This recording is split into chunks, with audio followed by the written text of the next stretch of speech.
Madam Acting Deputy President, on budget night, my worst fears were confirmed when the government denied the Auditor-General his requested budget. The starvation of funds means the number of performance audits conducted per year will drop from 48 to 38. That's 42 this year, 40 next year, then down to 38. That's a 20% reduction in the number of performance audits that the Auditor-General will carry out. No other agency has copped a 20% cut in outcomes as a result of this budget. But that's what this government has done to what is one of the most important federal integrity agencies. This chamber has got to save the Auditor-General from being financially throttled. You can't blow the whistle when the government has its hands around your throat. We have to fix this, or else the government accountability and scrutiny will be busted. It's worth recalling that the Office of the Federal Auditor-General is one of the oldest and most important of government agencies. It was first established by the Audit Act in 1901, and the first Auditor-General, John Israel, took office in December of that year, 119 years ago. Critically, the Auditor-General is an officer of the Parliament. That is by design. He's an officer there that is there to assist the Parliament in respect of oversight.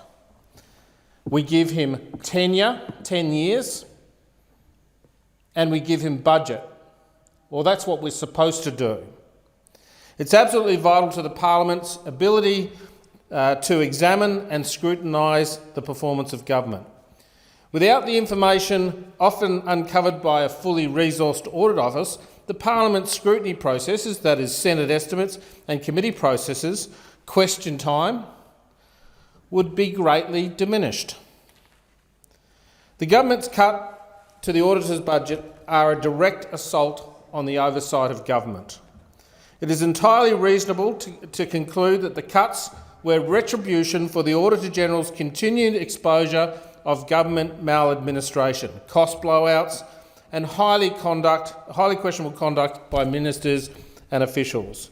The Auditor has been responsible for covering the sports rort scandal, the 10 times overpayment for Western Sydney Airport land, the total mismanagement of water within the Department of Agriculture and Water, and the repeated cost and performance failures in defence projects. These budget cuts mean that the Auditor-General will be watching less. He will not be able to probe as deeply. He won't be able to turn over as many rocks to find out what corruption and maladministration lies beneath. And while I have no doubt about the independence and the integrity of the Auditor-General, there is no doubt that in the longer term, the government's strangulation of the ANIO's budget will have a chilling effect on the conduct of inquiries. Independence of the office must be supported by full funding and a guarantee that funding will not be cut according to the political whims of the government of the day. Now, I'll just digress slightly and talk about one of the areas in which the Auditor-General conducts examinations, and that is the Future Submarine Project. And I know that when I bring this up, the government cringes because it's a project that they've managed to get a blowout of $39,000 million, and they simply don't know what to do about it. And it's interesting, I asked my office to have a look at how much that blowout is costing us per day, and the number comes up at $2 million per day when I amortise it across the 38 years of the project. This amendment seeks to give, or this request seeks to give the Auditor-General $4.4 million. That's 2 days of future submarine cost blowouts.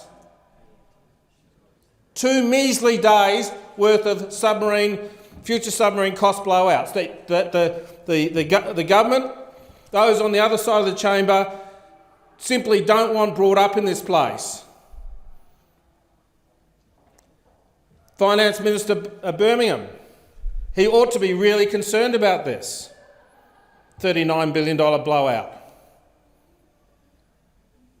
But they focus on trying to shave $4 million off the Auditor-General. It's just crazy. That's why, as a first step, I will move an amendment to the Budget's Appropriation Bill to restore the funding of the Auditor. This is a vital measure to avoid an immediate contraction of the Auditor-General's vital work. Now, I know that the Prime Minister says that the JCPAA is carrying out a review of the Audit Act and tries to use that as a facade for saying this increase is okay, we'll look at it in the review. We don't need a review to understand that the Auditor-General's audits, performance audits, are going down from 48 down to 38 over the next couple of years, down to 42 this year. I know that because that's what the Auditor-General said at estimates, and he's pretty good with numbers. He knows what he's talking about. In the longer term, there will need to be a legislative financial framework in place to ensure that the auditor isn't having to look over his or her shoulder to see whether a new budget cut is coming. Let's not forget that these cuts to the auditor come at a time when there is no federal independent commission against corruption. A freedom of information regime that is fuelled by cavalier FOI claims by officials, and I can attest to that through all of the different FOI exemptions that have been overturned over the years in my own personal case. And an FOI regime that's starved because the Office of the Australian Information Commissioner also has no increase in funding, despite the increases in FOIs, despite the backlog.